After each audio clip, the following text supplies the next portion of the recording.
I think what I love, and I'm trying to really make sense of it, but what I love about those introduction videos so much is they build a tension that this show will never match. They try, but You sold more than yourself I short. do. Well, welcome again to another episode of On Writing, kind of peripatetic peregrination through the ideas of writing. And usually it leads us to us lowly bloggers, which I love so much. Today I'm joined by Tim Klapdor, the great Tim Klapdor, who I've had the pleasure of meeting on two continents, both in Australia and in the US. And that's special. And I hope to one day meet him in Europe. So that would be Three Continent Tim. So that's your new nickname, Three Continent Tim. Tim, welcome to On Writing. You're at the University of Adelaide. You are also a very, very regular and powerful blogger, I would say. And so we'll talk about that. But before we do, I just want to get a sense, and this is a question I usually ask all my guests, is like, what's your relationship to writing? Like, were you one of those, precocious children who was writing at the age of 2 in a little journal, and then writing became everything to deal with their emo emotions? How did it work for you? What's your kind of relationship to writing from the beginning? I think I'm probably the opposite of pretty much everyone else you've interviewed. I've never been that drawn to writing. It's a thing that I've done, but never felt that kind of desire or drive to go and do it myself.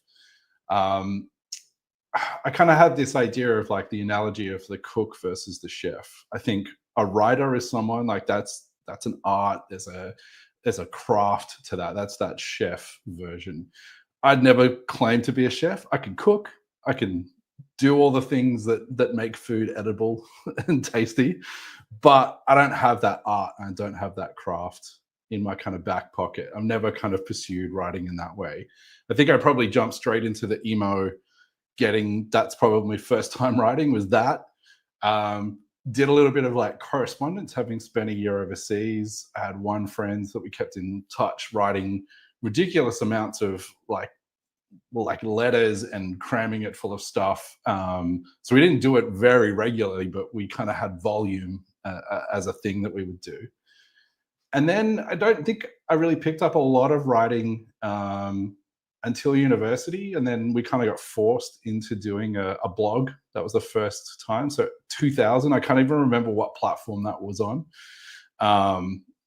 But it was a forced thing. And I was like, nothing happens in my life that's that interesting to blog about. And so I don't think I returned to the blog until I think 2011. And then I started it, the WordPress blog that I had for quite some time, basically because I was going overseas and I wanted to create a record. And I figured, all right, let's go back to this blogging thing. I've heard so much about it. Let's try it out. And that time it stuck. And I think at that point, it's like, okay, I felt I had something to say at that point in time. I kind of went through into my 20s and then, into my 30s, I guess, into that stage, and then going, okay, now I've got something to say. But prior to that, I wasn't prolific. I wasn't drawn to it as a thing. I think I was the opposite. I went to the visual side of things and visual comms.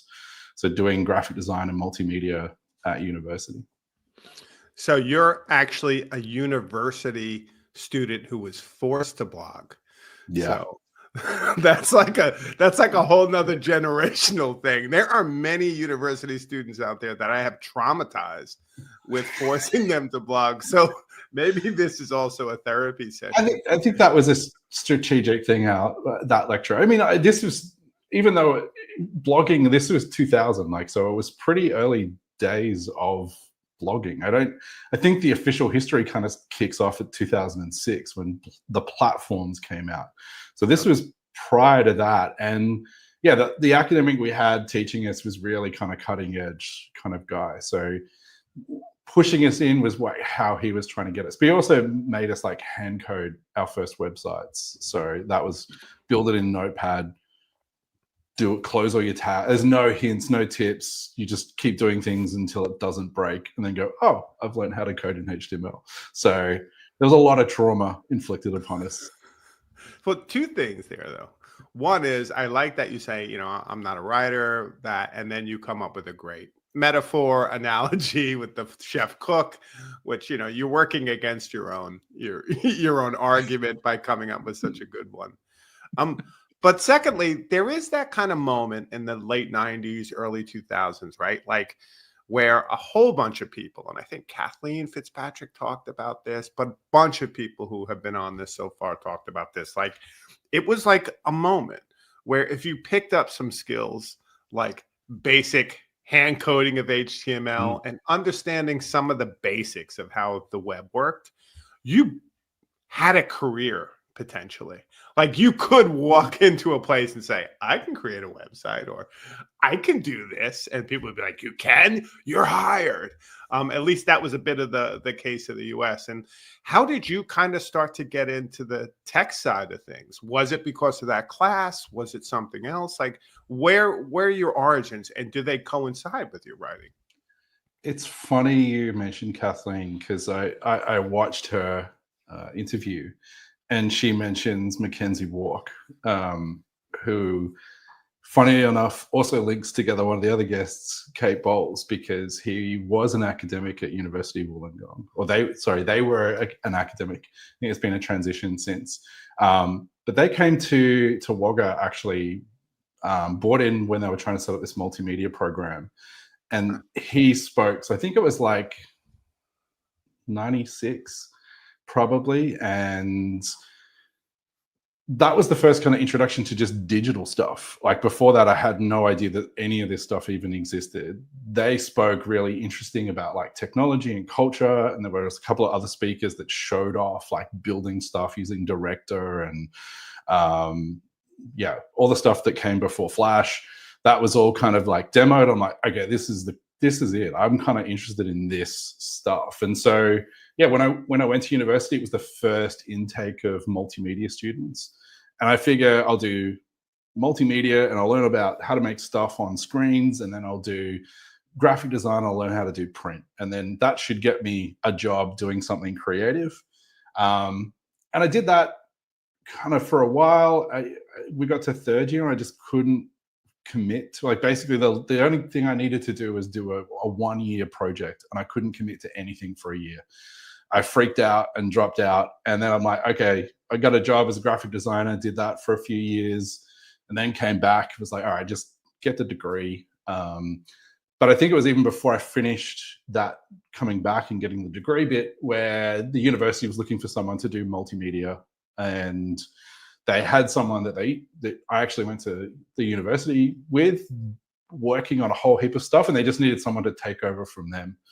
And I just kind of fell into doing that. And that's how I got started in education. How I got started at working at the university was basically doing the digital stuff. And this was pre-broadband. It wasn't pre-internet, but like broadband was not a thing that Australia had when I started. So I was making websites that got burnt onto a CD-ROM, and then we mailed those out to students. And so I was doing digital in that almost like pre-digital kind of phase. You were burning CDs. Yeah. That is, so, and those are the probably only websites that will survive. So look, it's hilarious, but it's like that stuff was like rocket proof. Like it had to just work. It had to work on every browser. It had to work, on pitiful machines. Like these things, they were pretty bare bones, and so a lot of it was just really getting to the essence of things so that it just work regardless. And that was part of the challenge. Like we didn't probably have the same thing about like file sizes. Like we could put videos onto the CDs. I mean, they were still rendered like the size of a postage stamp in order to fit, but I think all those challenges were just fun, and it was creative to try and work with the technology to get stuff like that. So that was kind of like my start into that getting into the tech, getting into education at the same time. And it was, yeah, interesting kind of pathway. I didn't plan it out that way, but it just kind of happened. And this is kind of your beginnings as an educational technologist. And Yeah. at this point, when do you decide, in terms of your career or personally or whatever, like, you know what?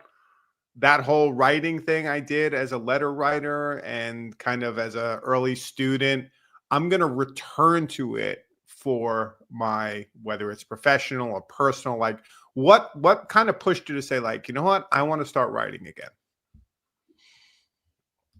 I don't. Yeah, I think there was a little bit of like writing in terms of like at work. So yeah, that role I had was very much in within the university. So there's the first few years were just almost like a technical role, just make stuff for people. I then got involved in a couple of like projects at at the institutional kind of level. So the first one I really pushed was trying to get podcasting and vodcasting up at the university because we're just missing out. Like we weren't doing the only way to do video was like to put it onto CD-ROM or DVD. So like the time difference between making the video and getting it to students was appalling. So I was like, hey, there's this whole internet thing. Let's use that. And also because podcasting and broadcasting at that time, you could kind of like you would download the video, but it had just happened. Like your client would manage the downloads, and even if it stopped and start, it'd still come back and it would manage that. Whereas, like, yeah, before that, it just things didn't really kind of work. So I kind of got into the project side of things, and so I was writing up like why and how we could use this stuff. So it was a lot of kind of internal documentation and project stuff and reports about like once that project was up and running, but all of it was internal. But at the same time, it's like that was never a struggle. Like putting words on the page is not something I have a problem with. If it's whether it's the right words on the page is probably a different thing. But yeah, so I think it was a lot of that. And then, like I said, got to do this trip to the US, which was a really interesting thing. It was doing a study tour to look at mobile learning and how that was implemented. So I got to go to UC Irvine, check out their iMed program where they'd given all their med students iPads. I went to Abilene Christian University over in Texas, where they'd given all their first year students iPhones. And so they were in the second year of doing that when I went there. And I wanted to like record it because I knew I had to write I had to report back to the university, say, hey, I spent all this money. Here's what I found out. So I figured the best way to do that is literally to journal that out. What did I do every day? Who did I meet? What did I see? And then that way I could come back and pull that into like the more formal like report that I'd have to do at the end. So I did that, but one of the things I did while I was there, I also went to like one of the first like mobile web conferences. And I think at the end of that, I wrote a bit of a write-up of like, here's the themes I kind of spotted. And this was the first conference I'd ever gone to where there was like Twitter and people on Twitter, and there was like back channels. And this was a whole like eye-opening thing for me of like how you could actually use this. There was people talking, but they were tweeting, and everything was going on at the same time. And that post actually got picked up. Like some of the presenters actually commented on that post. And it was like, wow, okay, there's an audience for this thing. And yeah, I think I got into circles. I started following people. And that's kind of like when Twitter also started to make sense for me as a tool for making some of these connections. And then that group wrote a lot. And then I was like, oh, okay, so people could just post your opinions about stuff. And I think that's kind of opened my eyes about like what you could write on a blog and what it could be in a way that I don't think I'd ever experienced before that time. So I didn't really know what the possibilities. I thought it was like journaling, and that's never really a thing that's interested me. Like so much of my life is boring, and it's only those kind of like exciting bits, and it's like there's not too many of those. And that's fine, but I just never felt like, yeah, why would I want to write all that stuff down? That's the stuff I want to forget. I want to just remember the highlight reel. Yeah, so it's interesting too that would you say, and I don't want to put words in your mouth, so would you say, hearing a bit about what you're talking about, well, I have a couple of questions, so let me start with my first. What year was it in terms of the vodcast podcast stuff you were doing where that was still being downloaded? Like, when did broadband hit Australia? It's kind of I'm trying to remember. Like, Or was it I think just I started. unevenly developed? It was definitely very uneven, and like where I was in a regional university, and so like just around town, we just didn't have broadband as a particular thing, and it's just that the size of Australia, like 90% of people live within on the east coast, and usually within metropolitan areas, and even like where I'm in South Australia now, like I think it's like 90% of the population lives in Adelaide, and then the rest of South Australia has the other 10%. And so it's just all small towns everywhere else. So the scale of things. So I think I joined the university in 2007, probably about 2009 when I started to really push that podcasting side of things. I think the project took a long time to get funding and then to get picked up. And then it was just it's one of those like really badly run projects because it all got centralized. And so it just took a long time. I think by the time we got to it, it was like, okay, now broadband's here in a much more accessible way. Once we'd actually implemented the solution, and then so all of a sudden went, oh, okay, this whole like let's record lectures, then let's open it up to students, because before where I was working was a distance university, so we just packaged everything up onto these CD-ROMs and these like massive bricks of printed materials, and we just sent that out at the start of every semester. Now all of a sudden, like these digital formats were starting to come online. The CD-ROMs I used to make were now getting stuck up online. We were changing that whole process, and so I think it was interesting to kind of be in that space and seeing how technology was really changing the underlying way that the university was working. And that's kind of why I kind of got pushed into that mobile thing, because it's like, hey, here's another new technology. How is this going to change everything? Yeah. And yeah, that's always kind of interested me, is just that the evolution of technology. Like, can you use this to make improvements? How's this going to change the game? And that's always been interesting. Just like, what's the new thing? And I used to think it was all about like what's new, but I think it's actually just understanding the changes that can happen that's of interest. It's not the shiny things so much. It's more about, ooh, let's unpack that. Like, how could this actually change and influence things, rather than just it being the newest, greatest thing. The other piece there too is, if you don't have broadband, like pretty evenly distributed until 2009, 2010, then some of the low bandwidth stuff, like words versus audio, Yeah. which is pretty low bandwidth too, and video especially, like it would make a lot more sense. But you now take this trip to the US and you're seeing Abilene Christian is one I definitely know. I think I'm forgetting his name, but I know the person who was behind that. And that was a big splash. Like, that happened over my career. It's like Duke was like, give everybody iPods. And it was like, oh my God, that give everyone iPhones. Oh my God, that iPads. Oh my God. Like, there was a big thing about that in America. Like, how do you make a splash? Give all your students a laptop, right? So that's interesting that you saw that kind of firsthand. But even more, part of that tech conference is you're saying part of your shift was the idea of like, oh, wait, there's an audience and there's way connecting with that audience, and it's two ways, right? Like, was it the audience then that you were like, hey, this makes sense to write for? It's interesting. I don't think I ever really, like, the audience was kind of like a motivator in a sense of just, okay, this is a way of thinking about writing that I hadn't thought about before. Like, I think everything I'd written before was always just internally facing. It was my peers and my colleagues saw stuff, but that was kind of it.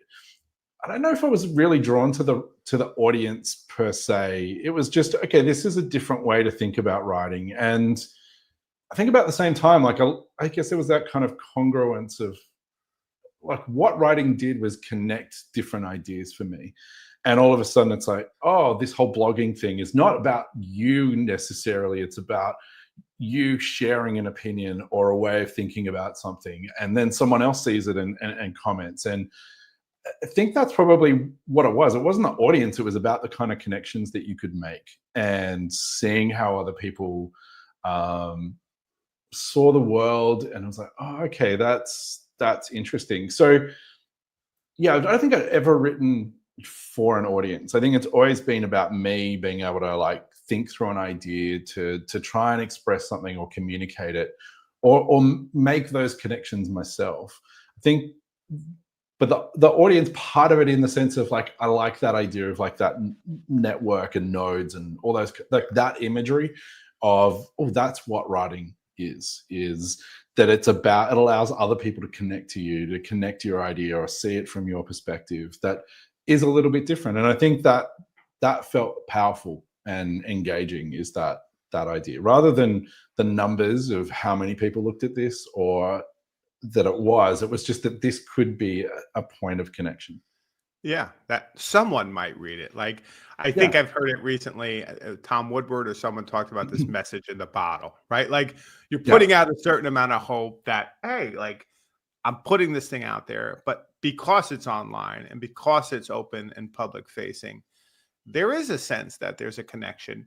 And you did start to kind of more intentionally through Twitter and your blog and other places create a network. And Kate Yeah. Bowles, who's also from Australia, but she's from the East Coast, mentioned the idea that, she was one of 11 bloggers in Australia at the time, which I thought was funny. But like, was there a strong Australian contingent of bloggers, or was also oftentimes you were looking to Europe or Asia or North America? Like, how was that how did that moment erupt? Because part of it you say was coming to the US and going to a Yeah. tech conference, which is a mixed bag, I'm sure. But then the other piece was like you went back home and you're like, I've seen the other side, people. Yeah, I think at that point, I think there'd been a few times where it's like starting to make connections around Australia. I think we just like Australia's like higher ed sector is so much smaller. Like I think there's 20 or 30 kind of institutions. It's nowhere near as big as in the US, and also like we're much bigger. So even though scale wise like less, but more in the sense of like how many students we were servicing. Like I think the actual like Australia's got this weird acronym of like full-time equivalent students versus actual numbers of students. So like how many students are actually studying full-time. So the university I worked at, because it was distance, we had less students than some of the other ones. But if you actually counted head count, like sheer numbers, we were like 40,000 students. Like that's what we were servicing. So it was always about like scale of that. But I think what started to happen in that frame was like starting to connect with people at conferences, like the Twitter back channel like really did make a huge difference. Particularly it's those education conferences that I probably started to go to at that point in time as well, like more around ed tech. I don't think it had been on my radar previously. It was just more, what's the tech stuff that I'm on there? But then, like the whole learning and teaching through technology side of things. And so I'd started to make connections, but a lot of the time, like I was it, like no one else had my role at the university. I was, an office of one person doing that specific thing. And then I started to meet the other people at the other universities. So we did connect in that sense. But I think what happened was that we kept sharing other people's things. And I think it was because blogging had just started to kind of kickstart. And I remember chatting to a colleague. She was at University of New England, which is like Armidale, which is like 8 hours away from where I was. But it was about one of your blog posts doing something in WordPress. And because we were talking about like what are some alternatives to the LMS or ways of doing this, and I'd like, I think I saw this thing on WordPress, and I think they just they mentioned the Bava. Oh yeah, we know that, and it's like I don't think we knew each other by any names at that point. It was all just like, what's your Twitter handle, or what's your blog, and it's like like Alan's always Cogdog, like that's where it was. And so I think it was the connection started to kind of really form pretty organically, I think. So I don't think there was ever that huge like built community. I think it was just people started to connect and the tools for connection were there. I think Twitter for me, it was one of those like game changing technologies. Like you could find and you could discover things. And also one of the things that I really enjoyed was like the asymmetry of it. Like you didn't have to follow people and they didn't have to follow you. And what that allowed you to do was sometimes just peek inside conversations that you aren't part of. And I think like that's kind of one of the reasons why we ended up working with you was I think you and Tim were having a conversation on Twitter about like whether you could run Reclaim on AWS.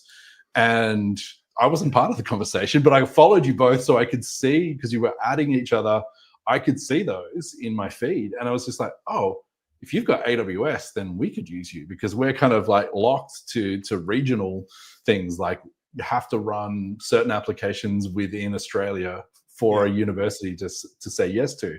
So that asymmetry and being able to see conversations and not like lurk a little bit was kind of cool because also like I didn't have any street cred. Like I wasn't doing all the crazy innovations that were going on.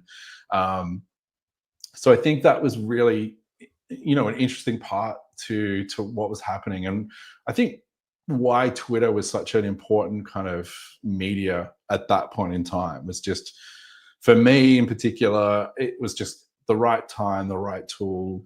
And that's the thing. It's like that world doesn't exist anymore either. Like it was very temporal to that period of time. You do a really good job, I have to say, Tim, of recreating.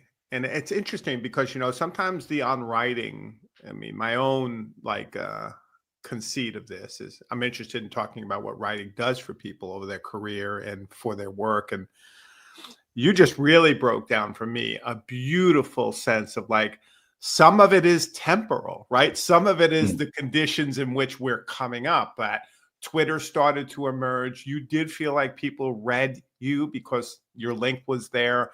You could actually talk to the people behind the ideas very easily on Twitter. And it was very low bandwidth or very low, I don't know what the right word is, very low frictionless. Friction, like exactly. And you felt like you were there. And that network really kind of just, I don't know, brought everyone, it kind of collapsed everything into a space where you did feel like you were working alongside other people in ways that you just, I never felt before or since.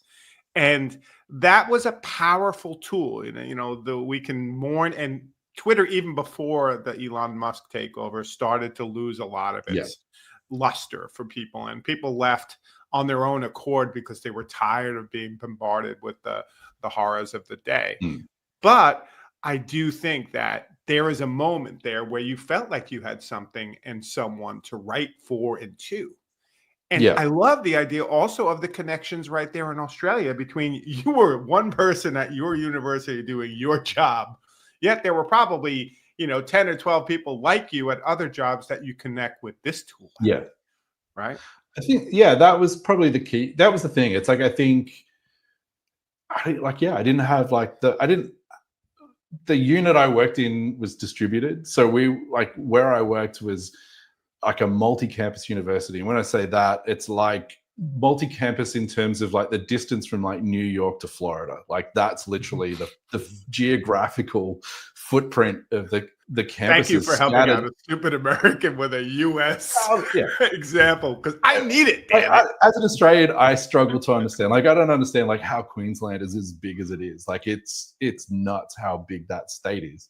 But yeah, like that was the thing. It's like so pretty much like my job interview was 2 people in the room and then a TV with someone's face on it doing a video conference. That was my.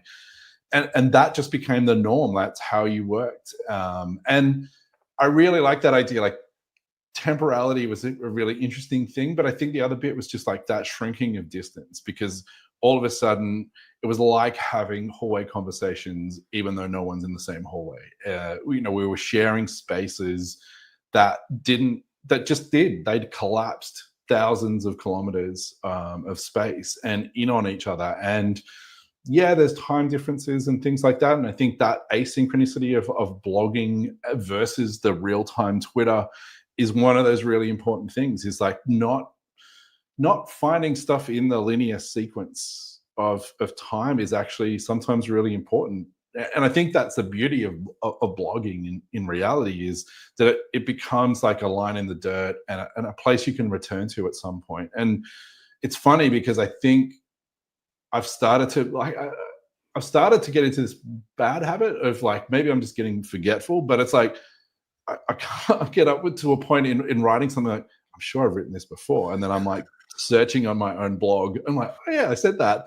Oh, that's really smart. Like I should know this. This should be a part of my like canon that I can just repeat ad nauseum with people. But at the same time, it's like, that's really interesting, because a lot of what I was thinking was linked to that time and place, and I'm not in that anymore. And so having the blog to return to is a nice, it's comforting. And also to know that it's me, just different versions of me in that past, and with different experiences. And yeah, it's interesting to kind of be able to trace back to those little points in time and see how was the world working then. Because sometimes it felt like a simpler place, and sometimes I'm like, oh my God, that's where we were? And yeah, it's no better. Yeah, exactly. Well, another point you bring up is conferences. So you talk about back channeling, right, at conferences, and really early on, and it's cool, this part of this session is becoming a little bit of a history of some of that, to remind myself, right, like you said, because I forget all of this stuff, is conferences were huge at showing us, oh wait, we can use this even in a very finite physical space like a conference, a way to communicate and connect even more and better. And then those relations we had at a physical conference would continue. I can't tell you how many people who I met at a conference who then I started tweeting alongside or back and forth to, who became a huge part of my network. Like, it was a way of almost like picking up folks along the way and still having those conversations well beyond, that 2 days, which conferences now conferences have fell off because of COVID. And there's been that, as well as, depending upon where you kind of live right now, social media has become really fractured. And part of the return to the blog, like you said, like this line in the dirt, is a retreat, right, to the places that maybe we still have or control a little bit, the blog. And I wonder how well the blog can continue without that public forum or that space like Twitter or what have you, to keep on communicating more hallway chat, to your point, or more informally with a whole community of folks. And I think that's one of the things that many of us are struggling with right now. Yeah. I mean, I guess it depends. I think this is the interesting bit of, I guess, what people are looking for with some of the tools that are out there. Like, I think for me, the blog, the audience is nice, but it's never been the purpose of the blog. For me, it's about like writing as a way of trying to get thoughts into a more concrete shape and form to be able to share. So the audience thing has never been part of what I've been looking for. And, like, I've looked at numbers, but it's like, oh, that's nice that things happen. But I think I did put some analytics on my site recently, but again, it's not there to kind of track. It's more just, is anyone looking at this thing, or is it that voice into the void kind of thing? But I was surprised when I got the Viagra ad on your blog. I'm just going to be clear here. That's like, to be honest, like the ads was where I got off WordPress. It's like, it was so well targeted. Well, see, I'm the opposite. Like, this is when everyone talks about like the future of AI. I'm like, oh my God, like the amount of money that goes into advertising algorithms, and they still get it all wrong. Like, Amazon can only sell me things that I've just bought. And then what I get targeted. Like, there was a period of time where I was getting like menopausal kind of devices and things, and I'm like, I don't think you know who I am, but that's probably okay. That's good. I could be a postmenopausal woman. That's fine. But I'll tell you, I was just joking because you've moved your site to Yugo or 11 or where 11T is is 11T? yeah, 11T is where I'm at. I think basically, yeah, like if it was a few years ago, but I just got into the point where like almost like going back to that handcrafted HTML in Notepad. You're a But it was kind static of like there's a site guy. yeah, I'm a stat. You I'm a and huge static. Kathleen Fitzpatrick. Yeah, look, I think I remember like before Reclaim of like having to be a system admin guy for a very early version of WordPress and built some sites, and then also getting them hacked. And like, I am not cut out to be a sysadmin. And like that whole thing of just like, there's just too many things that could go wrong. So static sites came along, and I'm like, this is a way of working. And so I think I was pretty quick to get on to Jekyll originally, which is like Ruby based. I never understood any Ruby. I just used the basic command lines to go Jekyll was build the thing magic. that does the thing. Gem. It Yeah, felt like you had these gems that you were sharing with people, and they were some elves on the other side were taking them and saying, "Yes, that's enough gems. Here's your site." But I kind of got into that. I think then I think I stumbled into 11T because I hit a limit of what I was trying to do with a Jekyll site. I was trying to do something a little bit more complicated. I think I was like trying to make an event page, and I wanted to make like a corresponding ICS file based off the web page, but Jekyll could only output one thing from one thing. And so 11T actually had the ability to go, no, you could do that, and you could put your information here. And it just had this more expansive kind of workflow of what's possible with it. And it's JavaScript. That was the other difference. Yeah. Again, not because I'm writing my own custom stuff, but at the same time, there's a big community of people that can write stuff for JavaScript. And so it made sense. And I've kind of, every site that I've built over the last probably 5, 7, 10 years probably now has been static. I kind of don't see the point in spooling up a database for a website. It's like, it's just locking away content into a database that doesn't need to be there. And a lot of overhead. I hear you on that. One of the things you said, and I follow you very closely. I'm sorry, I don't mean to interrupt you. Yeah. But one of the things you said that I thought was really insightful is you were like, I'm not going to pay for one of these tools regularly. Like, I am going to find a tool that can do what I need it to do and keep it affordable or next to nothing. And that makes sense with WordPress.com because it's free and they're doing all your hosting and doing all your wiring for you. And trust me, as running a hosting company, there's some real magic in that. But like, you also went to 11D, and is 11D open source and free to use? Yeah. So I kind of switched to like building the sites with 11T.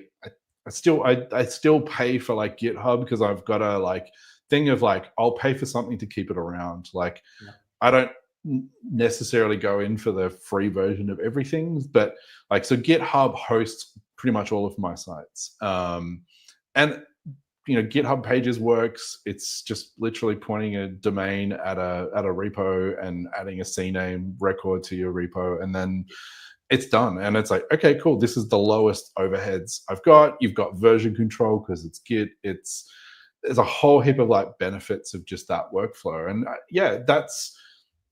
that's been something. But I think part of it has also been like, wanting to have that portability of everything I do. And I think because I've lost a lot of stuff, like all of my university work was built in like proprietary formats, and it got to a point where it's like, I've got all these CD-ROMs and I literally can't open anything on here. I can't even see my own work. Like I'd made like what was it, OS 9, like executables. It's like, cool, we're now in OS 10 and now none of those work. So so much of my work has just been, all right, that doesn't exist anymore. Even like when I left CSU to move to Adelaide, like, after your resignation, like your access is gone. And so all the courses, all the materials that I'd worked on all disappeared. I hadn't been smart enough to create archives of that.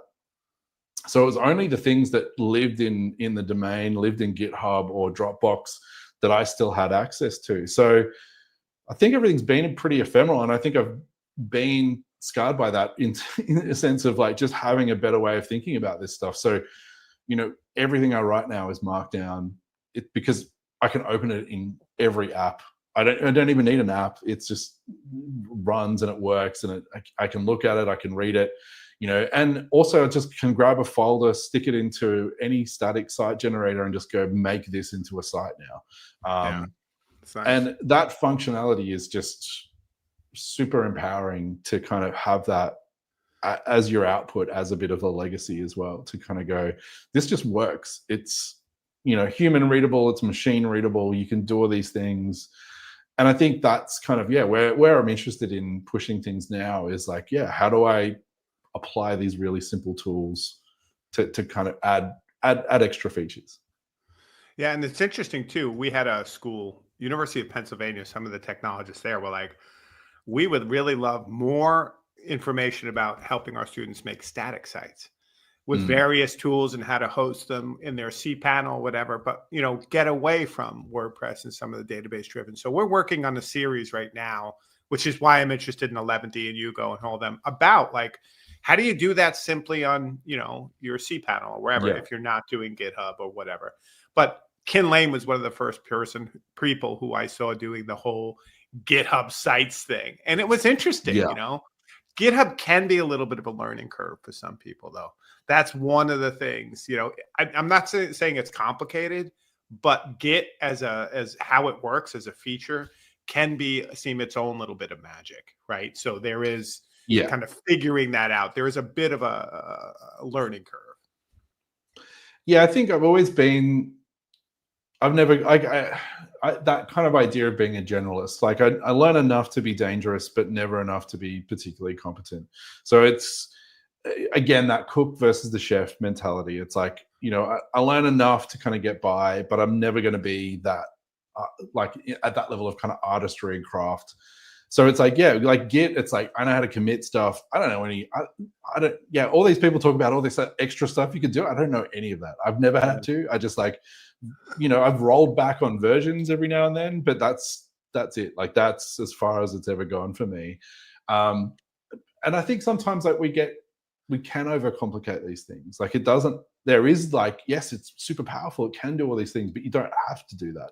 It's like having a piano. It's like you can play like Mozart, but you can play chopsticks as well. And that's where you start. You don't start with Mozart. You go, oh no, this is what you have to do. It's like, no, just start with this.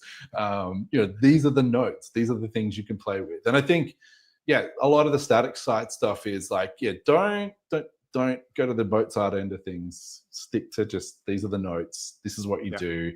It's kind of just following, a bunch of steps, understanding what those steps do. And then that's enough to get you running, to do 99% of what you need to do. And the rest is like stuff you can go away and practice and learn if you need to. But most of the time you don't. Yeah, I hear it. I'm a generalist too, so I feel your pain there. Now, I want to talk to you a bit about your writing over the last several years, in particular since you've been at Adelaide. So you moved from Charles Sturt University in Wagga. God bless Wagga Wagga, right? There's London, there's Paris, there's New York, and then there's Wagga, and we know that. So I feel like I've had an insight to that beautiful place thanks to you. But you moved from Charles Sturt University to University of Adelaide. You've become a director of a group for doing, is that fair? I mean, I don't know how you call it there in Australia. It's manager. I got to, it's a manager kind of middle management kind of role. But I got to, set up some of the online programs that we were doing in Adelaide. Now, what's been really unique about your blog, and I'm saying this, and I actually very moved by this, but also I think it's what we need more of, is you have not been afraid of, in your site over the last several years, to be completely open about what you love about the work you're doing and where you find real struggles. And I guess your university is going through a major overhaul and shift in identity, and it may or may not be merging with another university. And you've been open about like your real, like unbelievable, like elation with the team you do and the work you've accomplished, but also frustration with some of the kind of difficulties of going through university that's going through those kind of changes. And you have not minced words. And so how has your writing kind of moved from I'm writing about tech and connecting to real ruminations about the difficulty of the day-to-day within a university? I don't know if I have changed, Jim. Like there's a I've always had a critical eye for everything I do. And I think this is part of like having a background in design was like critique was like an important part of the process. And you have to learn how to do this. And it's all about making the work better. And in some cases, it's literally tearing it apart to say, these are all the things that are wrong with it in order to make them better. And I think it's probably always been my approach of like, it's not just being critical in the sense of just here are all the things that are wrong, but here's how you could change them. This is what you could do. And so I've always had it in my head that you can't just say what's wrong with something. And so I think in the university side of things, I think I've always been pretty honest about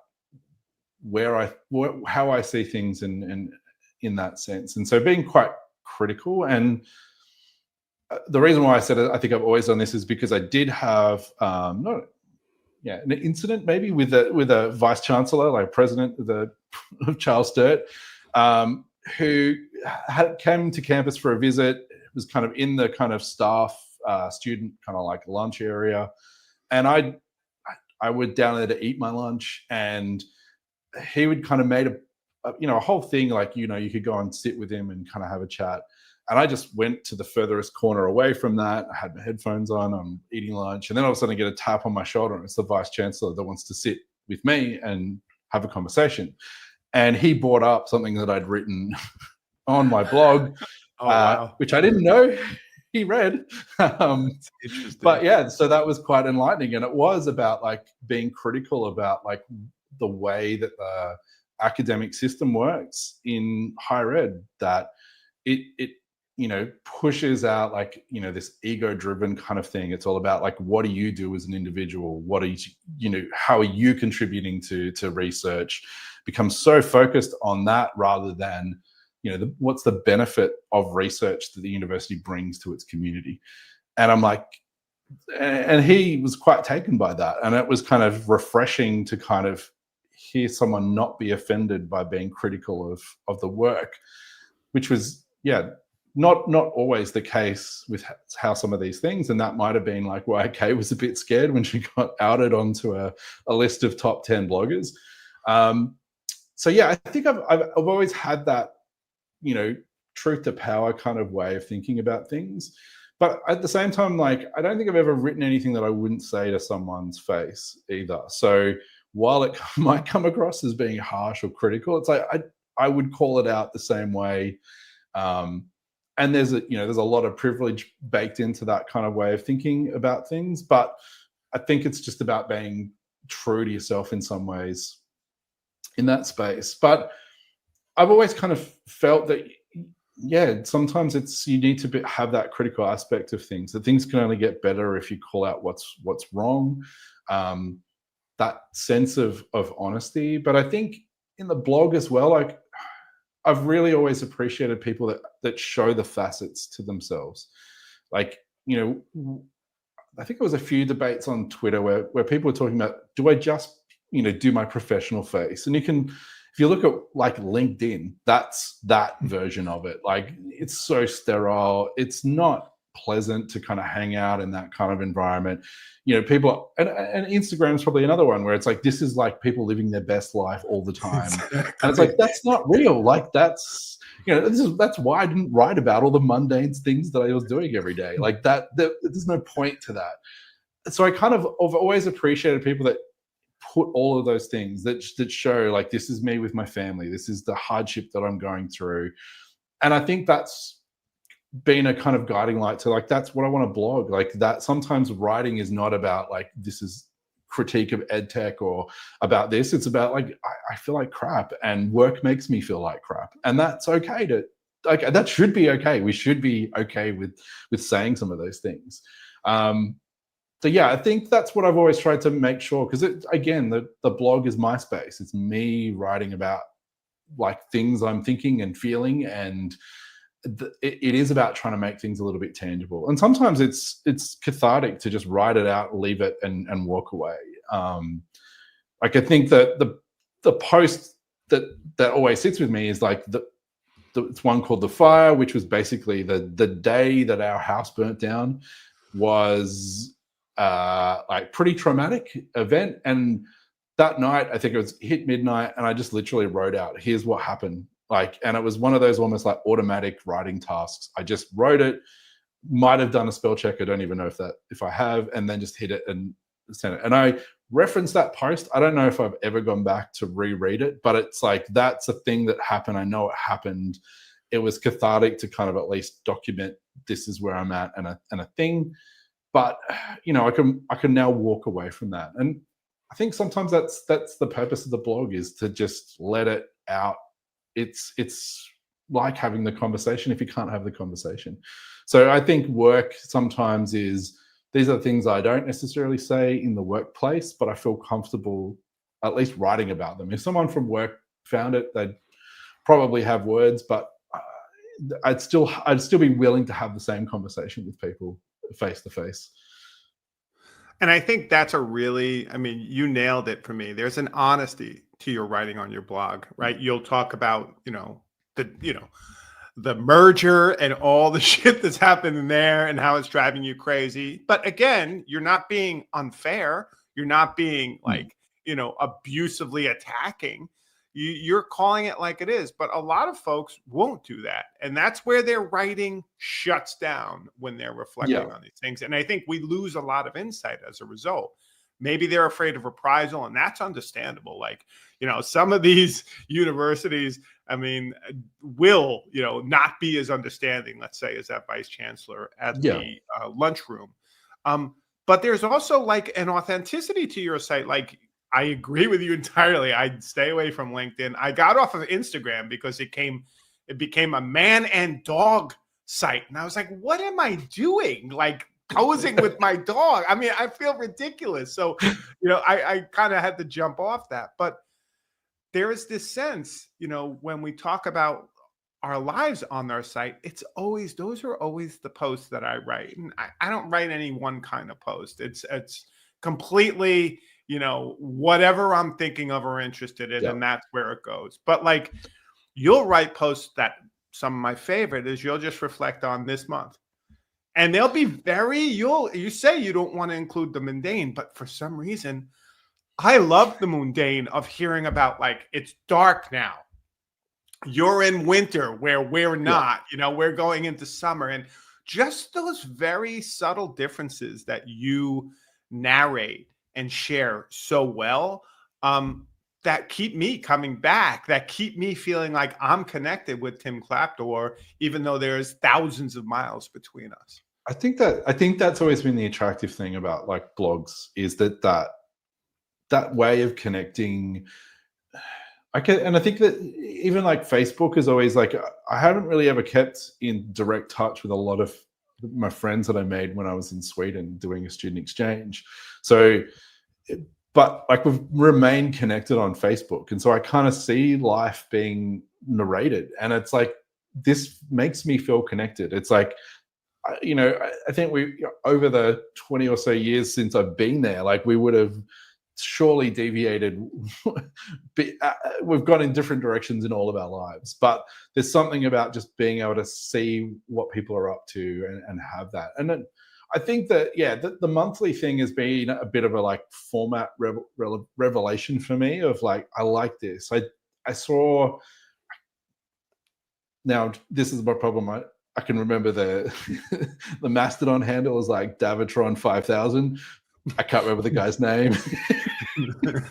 He's Davitron 5000 for all we know. I think it was his, like, the vibe kind of section of like his little recaps was like, oh, I like this, because it was his honestly going, I'm going through a really tough time. And it's like, people being honest about that stuff really kind of resonates with me, because it's starting to see, these are people, not blogs, and it's bringing stuff back to this kind of human scale, and that's actually why I think blogging is really important, because it's about you being able to express your humanness. And particularly when we're entering the age of AI slop, and what's real and what's not, like the blog is your opportunity to state what's real. So yeah, and I think also, like, maybe it's just getting along with age, is like, I think I've done a yearly wrap for quite a while now, of kind of like, hey, this is the year that was. And a lot of that was trying to just remember what the hell happened in the last 12 months, and sometimes really struggling to go, what happened? And so the monthly thing now is like, okay, cool, let's piece this together. And I found that about the right rhythm. Like, trying to do weekly things was like, there'd be weeks when like nothing happened. It was just, there's nothing to write about. But in a month, there's enough things. There's 4 weekends worth of stuff that could have happened on the other side. I've had time to watch things and get through it. So yeah, the month kind of rhythm works for me as a way to capture that. And then I've kind of got some similar headings, but a lot of it is just, like just trying to capture what's the vibe. And sometimes the vibe is work, sometimes the vibe is the weather, or what else is going on. And I think that just gives me a bit of space to kind of play in a little bit when it comes to writing those posts. And just getting into that habit of doing it has been nice to kind of look back, because they're now writing those yearly wrap-ups is just, I've got 12 posts I can reference and go, these are all the things that happen. I remember that now. Yeah, your yearly wrap-ups are epic. I'm glad you brought them up, because that's, I'll go, and even if I haven't, read regularly, I will get a real sense of like where you are. And you always reflect upon how you're feeling about work, what's going on at home, what you're doing or not doing, what you want to do more of. Like, there's a whole like insight to like where you are. And that's an interesting reflection for you as a writer back over the years, to say like, where was I in 2019 as we made this big transition, or 21 as COVID was knee deep. I really like that. I'm not nearly as organized as a writer as you. No, I don't know if it's organized or just it's one of those like sense making activities of just sometimes like getting that record of what's been going on. And I think as well, just that struggle of like trying to be productive, trying to be organized as a grown up now, like, you've got commitments and things to do. And so trying to find what works. And I think I've gone through about, 50 different systems and ways of trying to do things. I don't know if I've actually worked out what works for me yet. But I think the writing thing does work. And I think because I know when I felt the worst is when I haven't written. And there's something, because like that old catharsis thing of writing, I can definitely feel it. And I think sometimes I consume too much. And so there's too much input and not enough output. And the best state of mind is when those things are at some level of equilibrium. So I can feel it, that at some points it's like, no, I just have to shut up and write, get down, do something, and get those thoughts out of my head. And to be honest, like, not everything gets published. Like, there's still, I think it's still in my drafts on my WordPress side of like kind of like, well, not, but one of those kind of like life events that was really hard to deal with. And it's like, I never had the guts to put publish on that one. And every now and then I'm like, it's one of those things that you can kind of forget about, but then kind of when I look at the drafts, I'm like, oh, what's that little circle that's saying, oh yeah, that one. Okay, yeah, let's get out of that. Exactly. No, not today. Yeah. No, but it's interesting too, because you said it in the beginning, and I think it was a really nice frame for this talk, is the idea of cook or chef. And I think one of the things I loved about the blog is that I didn't need to be a chef. Like, I felt like I needed to be in grad school or some other thing to prove my worth, but I could just be on the site writing with all, and there's a lot of problems with my writing, but at the same time, I felt like I could still have conversations and connect with people, and it could be part of my process to work through stuff and not have to be these finished, perfect, statements, because I wasn't going to be William Faulkner, right? Like that wasn't in the cards for me. I mean, I wasn't going to be Emily Dickinson. Like I couldn't write like that, Still time. but Don't yeah, give up. exactly. Not time enough, Tim.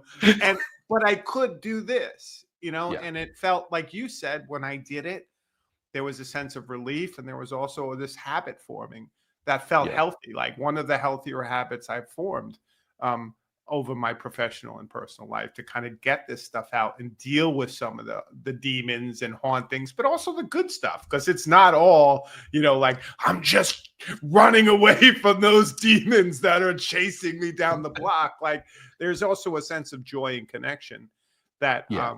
I basically crave.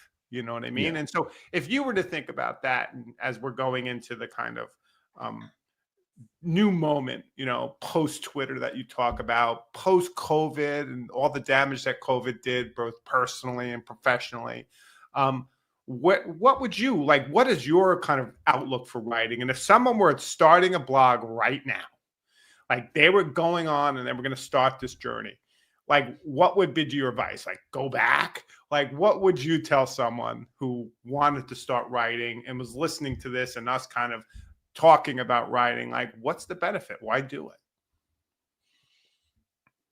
it? Yeah.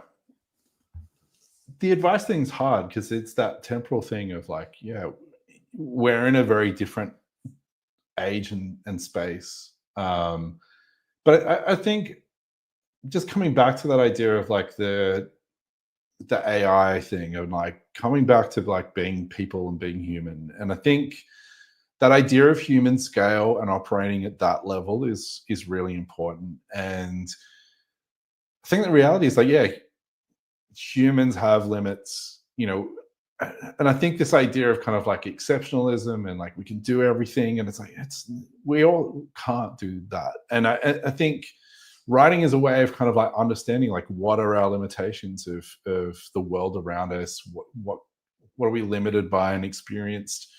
So I think the advice is kind of like just like to do it in your own space, create something for yourself. And trying to find, I guess, trying to find like what is it that you want to write about, because it's, and not to necessarily stick to one thing. Like I've kind of enjoyed the blog in the sense of like wanting to just use it for different things. Like, and I think going through the history of the blog a little bit is kind of like there's posts that are about ed tech, and then there's one about like a dog, and then there's this, and I think sometimes like that's okay. Like, and that's what it is. Like, that's what being a human is. Like, it's not one thing. You are not a robot that's committed to just this thing. And I think like in terms of that access, like I think I've always worked as a professional staff member in the university. I'm not an academic. I don't have to do research. That's not part of my job or my role. And so for me, trying to find some validation in working within a university was to write, because it's like, cool, I'm not getting published in a paper, but like my opinions still can matter and still can impact. And I think the reality is like I've probably had more people read my writing by blogging than most people do because they got published.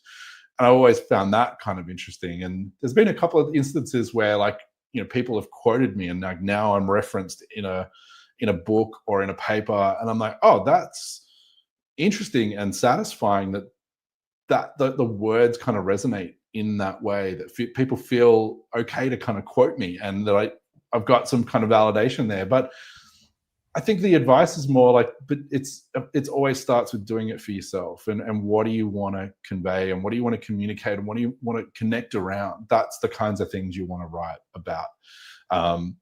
Yeah, I think people have to find their own space and find their own reason, and I think that might be why I struggled at uni, was just to write a blog. And I'm like, but about what? Like, what? It's like, but it's like, I think that the advice needs to be like, find the thing you want to connect to other people about. Like, find the thing that you could write a whole essay that deconstructs it. Like, I love hearing people's stories about like these niche things that they're interested in. Like Brian Alexander's like, like, his thing is like futurism of higher ed, like that's kind of like professional faith. Hearing about like his whole sci-fi and gothic kind of obsession is like beautiful, because it's like, this is not the thing that I expected. And hearing that, like all those little bits and pieces and those nuances of people, like we are multifaceted, we've got different interests, and I love hearing that part of it. And I think that's probably like where you and I share, is like we love hearing about the person, not the topic, not the thing, but about the people that are involved in doing that. Like I love seeing about like Alan's garden projects that are going on, and it's like, it's not gardening, it's on an industrial scale that they're trying to do things on. And then at the same time, like, but it's just frozen wasteland that you live like. The tundra. I will tame the tundra. But I love that there's all these different interests that go on, and like Tom's photography stuff, and just seeing like his 20 photos that don't even have titles, they're just the names that the camera file names. These words, right? It's just but I love that's a thing, and just seeing that kind of passion for these different, like the facets of people do. And I think that's kind of the power of what the blog is. Like it's not LinkedIn, it's not Instagram, it's not about your best life or all the wins at work. It's about you being able to be you and in your own space. Yeah, I love it. Now we're going to end this with, obviously, I want to get this right because I'm very interested in what it means. HeartSoulMachine.com. That's where you'll find Tim Klapdor. But what is Heart Soul Machine? When you came up with like, all right, this is my domain, people, get ready for me. Like, what does Heart Soul Machine mean to you? I think it was one of those like things that came up at uni, like where like 20-something-year-old mind worked out.